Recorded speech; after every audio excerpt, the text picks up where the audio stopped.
News पहुंचाएगा हर खबर आप तक। नाज़रीन, मैं हूं आपका मेज़बान असलम खान और आप देख रहे हैं CNBC सिटी न्यूज़। इस वक्त मैं मौजूद हूं सरजानी के इलाका 4B का इलाका है और हरी मस्जिद बड़ी मशहूर है। और दूसरा मैं आपको बताता चलूं कि हरी जो ग्रीन बस है उसका भी यहाँ पे हेड ऑफिस है, यहाँ पे आखिर में शाम को खड़ी होती। तो 4B का इलाका है, यहाँ पे एक छत के ऊपर मैं खड़ा हूँ और अकब में अगर मैं बताता चलूँ कि चारों तरफ 4-4, 5-5 मंजिल यहाँ पे छतें पड़ी हुई बने हुए। लेकिन ये जो हमारे अकब में देख सकते हैं आप, यहाँ की पूरी छत इन्होंने बनी हुई को तोड़ा और तोड़ने के बाद आया क्या हकीकत है और क्या कहेंगे, मैं इन्हीं के ज़ुबानी सुनाता हूँ कि असल मसला क्या आया, बनाने के बाद क्यों तोड़ी गई। अगर ये तोड़ी गई तो दूसरे क्यों खड़े, आखिर उन्होंने कौन सा कोई इनको रिश्वत दी, अगर रिश्वत दी भी है तो क्यों दी, क्या उनके बाप की हुकूमत नहीं है जो इस तरीके से अपनी मर्जी से हर काम करेंगे। तो इन्हीं की ज़ुबानी सुनाता हूँ जो यहाँ के ऑनर हैं, क्या कहेंगे इसके बारे में। अस्सलाम वालेकुम। Naseem welfare foundation chairman Nawab Ali Rajput. मैं इस बिल्डिंग का ओनर हूं और अल्हम्दुलिल्लाह 20 से 25 साल से इस इलाके में मैं काम कर रहा हूं। अभी ये बिल्डिंग गुलाम नबी टावर के नाम से मैंने 3 साल पहले बनाई थी। 3 साल पहले मैंने बनाई थी और मेरा ग्राउंड प्लस 3 का नक्शा इसका अप्रूव है। अच्छा, मैं भी एक NGO चला रहा हूँ। मैंने कभी भी SBCO को ब्लैकमेल नहीं किया कि आप यहाँ पे अनलीगल तामीरात करा रहे हैं, अनलीगल कंस्ट्रक्शन हो रही हैं, जिसके हवाले से मैंने इनको ब्लैकमेल किया हो। हालांकि सेक्टर 10 से आगे सेक्टर 14, 15 सब KDA के जो बैलेटिंग कुरानंदाजी के प्लाट हैं वो सब इनके सरपरस्ती में जो है ना इंक्रोचमेंट हो चुकी है और वहाँ पे RCC मकान बन रहे हैं, गोट बन रहे हैं। सेक्टर 8 है, इंडस्ट्रियल एरिया है, उसमें 1000 के गज़ के प्लाटों पर जो है ना कब्जे हो गए और वहाँ पे जो है ना RCC फैक्ट्रियाँ बन रही हैं। इन्हीं की सरपरस्ती में इन्होंने जाके उनको नहीं तोड़ा, इन्होंने कस्बा कॉलोनी को नहीं तोड़ा, इन्होंने बनारस में किसी पठान का नहीं तोड़ा। आज तक हमने नहीं सुना कि अंदरूनी सिंध में किसी बिल्डिंग को तोड़ा है। तोड़ रहे हैं, जो भी कार्रवाई है इनकी कराची में होती है, शहरी इलाकों में होती है। ये मेरा ग्राउंड प्लस 3 का इसका नक्शा अप्रूव था। चौथे पे मैंने चौकीदार के, आप देखते हैं मैंने कोई बिल्डिंग नहीं बनाई है, पूरा खाली पड़ा हुआ है। चौथे का मैंने चौकीदार के लिए मैंने इससे जाके इजाज़त ली कि मैं चौकीदार के लिए मैं कमरे बना रहा हूँ, मुझे आप इसकी जो ना चौथे की अप्रूवल दे दें। तो इन्हीं लोगों ने रास्ता दिखाया कि छोड़ें आप। किसने कहा ये बिल्डिंग इंस्पेक्टर है फैसल अब्दुल्ला। उसने मुझसे कहा कि जो है ना आप ऐसा करें कि पूरा नक्शा पास कराएंगे, उसमें 20 लाख रुपए लगेंगे, तो लिहाजा आप 3-4 लाख रुपए दे देना और अपना काम कर लें। और आप तो 2 कमरे चौकीदार के लिए। मकसद फैसला अब्दुल्ला का जो कहना है कि आप मुझे रिश्वत दे दें, आप नक्शा पास नहीं करें, हम बनवा देंगे। बिल्कुल, उन्होंने कहा जो भी आप 3-4 लाख रुपए हमें दें और आप नक्शा पास नहीं कराएं। लोगों ने तो 4-4 मंजिल 5-5 मंजिल यहाँ पे बिगड़ नक्शे की भी बनाए हुए हैं और हमारी सेटिंग से ही बनाए हुए हैं। तो जिस पे मेरी बात समझ में आई कि चौकीदार के तो 2 कमरे ही बना रहा हूँ, मेरी लीगल जगह है, कोई इतना बड़ा तो काम नहीं कर रहा मैं। तो मैंने उनकी बात को ओके किया। उसके बाद उनका एक प्राइवेट वेटर है फैसल रजा आराई, वो मेरे पास आया। उसने बोला नहीं 5 लाख रुपए दें आप, और 5 लाख का काम है ये, 4 लाख का 3 लाख का काम नहीं है। मैंने उसको 5 लाख रुपए, इनके जो डायरेक्टर हैं कमाल जाफरी साहब, उसने अपने फ़ोन से कमाल जाफरी साहब से मेरी बात कराई। उन्होंने ओके किया कि ठीक है हमारा ही बंदा, पैसे देने और बेधड़क होकर काम करें। तो जब मैंने 5 लाख रुपए देने के बाद काम शुरू करा और दीवारें मेरी बन गई, तो इन लोगों ने मुझसे कहा कि भाई ऐसा मसला है कि आपकी अखबार NGO की तरफ से बहुत कंप्लेनें आ रही हैं और हमें उनका भी जो है ना हिसाब किताब रखना पड़ता है, तो आप ऐसा करें 3 लाख रुपये और दें। यानी 5 लाख रुपये आपने दे दिए, उसके बाद 3 लाख रुपये के बाद मजीद 3 लाख रुपए इन्होंने मुझसे मांगे, जिस पे मैंने थोड़ी सी बहस भी करी कि यार अगर आपको मजीद लेने थे तो उससे बेहतर यही था कि मैं अपना नक्शा पास करा के अपने लीगल तामीरात करता। उसमें भी बोला नहीं वो तो 20 लाख रुपए का है खर्चा और 20 लाख रुपए लगते हैं, जबकि नक्शे के जो ऑफिशियल चालान है वो 1 लाख रुपए का है। बकाया 18 से 19 लाख रुपए, 20 लाख रुपए इन लोगों की जेब में जाते हैं। तो बहरहाल मेरी तो मजबूरी थी, मेरे को काम जायबते में शुरू कर चुका था, तो मैंने 3 लाख रुपए भी दिए। 3 लाख रुपए देने के कुछ दिन बाद जब देखा इन्होंने ये छत डाल ली है, तो इन्होंने बोला 2 लाख रुपए मजीद दें कि एंटी करप्शन में कोई कंप्लेन गई है आपकी, तो लिहाजा हमें वहाँ पे भी देना पड़ता है। कौन दोबारा आया फिर? ये दोबारा फैसल अब्दुल्ला ने मुझसे कहा कि वहाँ पे आपकी कंप्लेन गई है, आपकी इधर से किसी ने तस्वीरें भेजी खींच के, तो लिहाजा हमें वहाँ पे भी देना पड़ता है। तो मजबूरन मैंने जो है ना इनकी ब्लैकमेलिंग में आके वो 2 लाख रुपए भी दिए। 10 लाख रुपए देने के बावजूद जब तक मेरा ये जो है ना इस पर मेरी कंस्ट्रक्शन 10 लाख रुपए की नहीं हुई, तो 10 लाख रुपए ये मुझसे रिश्वत की और ब्लैकमेलिंग भी मद में ले लिए। उसके बाद इन्होंने मुझसे कहा कि यार DG साहब के पास आपकी चली गई है और ये हो गया वो हो गया, आप मजीद इसमें ना 5 लाख रुपए दें। तो मैंने यार आप तो वक़्त के फिरौन हो, इतना तो कोई यजीद भी नहीं करता जिस तरीके से आप मुझे ब्लैकमेल कर रहे हो। मैंने 10 लाख रुपए आपको दे दिए, मेरी 10 लाख रुपए की कंस्ट्रक्शन नहीं है, तो अभी मजीद 5 लाख रुपए क्यों दूँ?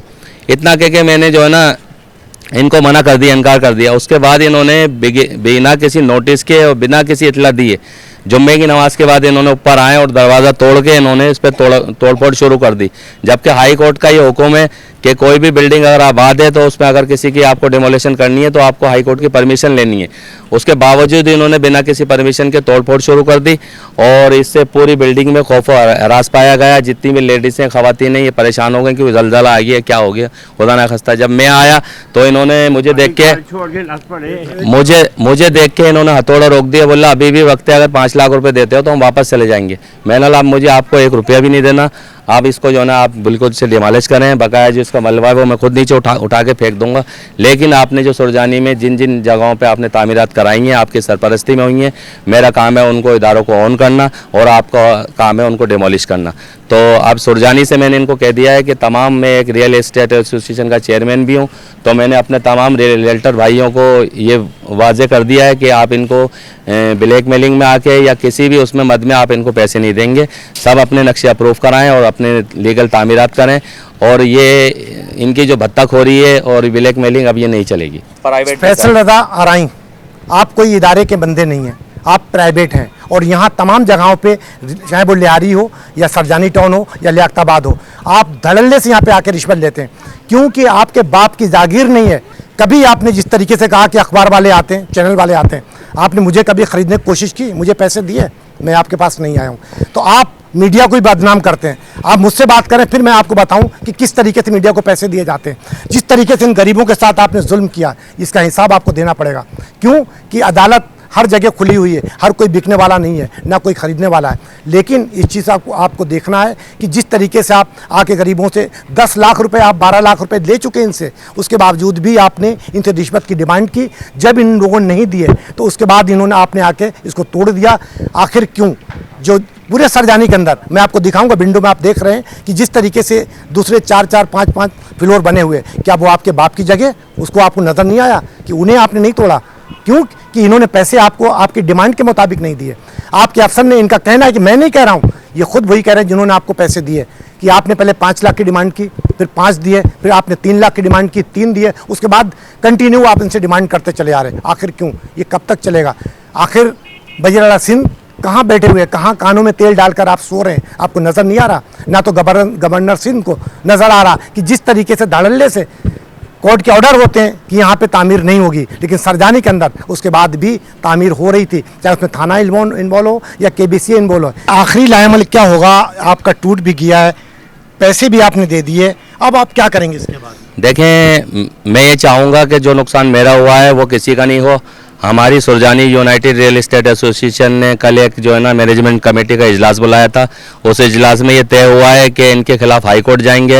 एंटी करप्शन के इदारे को ये बदनाम कर रहे हैं, उनके नाम से ये पैसे मांगते हैं, तो उस इदारे में भी जाएंगे। सहाफ़त को भी इन्होंने बदनाम किया है कि तो अखबार NGO वालों को भी इन्होंने कहा है कि वो भी हमसे पैसे लेते हैं।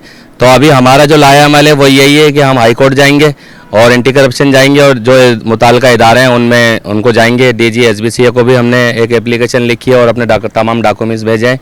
और इसके अलावा हमारी जो राजपूत बिरादरी है, मैं राजपूत सुप्रीम काउंसिल का सीनियर नायब सदर हूँ कराची डिवीज़न का, तो इस वक्त हमारी बिरादरी में भी जो है ना वो आइंदा के लाएमल के हवाले से बातचीत चल रही है।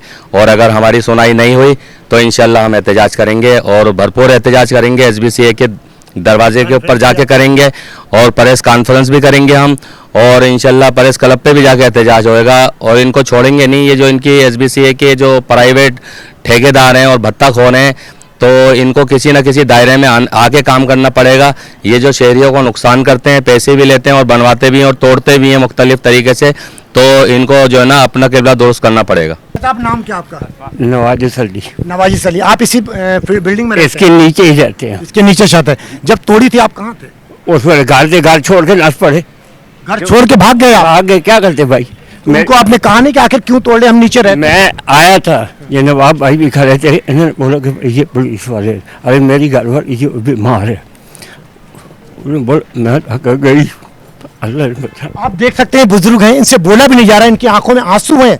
शर्म आना चाहिए उन KBCA वालों को। ये बुजुर्ग इनकी उसका भी ख्याल नहीं किया आपने। अगर इनका कुछ हो जाता तो उसका जिम्मेदार कौन होता है? तो खवातीन भी मौजूद हैं, मैं कोशिश करूंगा कि इन खवातीन से भी आपकी बात करा सकूं, आखिर ये वहाँ पे उस टाइम कब थी, कहाँ थी और मौजूद थी या नहीं। क्या नाम है? मेरा नाम शाइना नाम है मेरा। आप इसी बिल्डिंग में रहती जी, मैं इसी बिल्डिंग में। आप उस टाइम कहाँ थी जब तोड़े गए? मैं उस टाइम पे नमाज पढ़ ली थी, नमाज पढ़ के फारिग हुई, मेरी बच्चियाँ चीखने लगी दोनों।